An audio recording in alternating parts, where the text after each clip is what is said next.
ನಮಸ್ಕಾರ ಸ್ನೇಹಿತರೆ, ಇದು 2025ರ ಕುಕ್ಕೆ ಸುಬ್ರಹ್ಮಣ್ಯ ದೇವಸ್ಥಾನದಲ್ಲಿ ನಡೆದ ಸೃಷ್ಟಿಯ ಸಂದರ್ಭದಲ್ಲಿ ದೇವಸ್ಥಾನದ ಆನೆ ದೇವರ ಮೆರವಣಿಗೆ ಸಂದರ್ಭದಲ್ಲಿ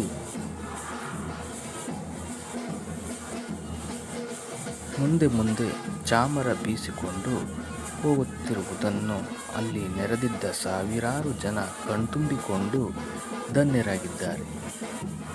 ಧನ್ಯವಾದಗಳು. ಈ ಆನೆಯ ಹೆಸರು ಯಶಸ್ವಿ. ಈ ದೇವಸ್ಥಾನದಲ್ಲಿ ನಾಗಾರಾಧನೆ ಮಹತ್ವ ಪಡೆದುಕೊಂಡಿದೆ.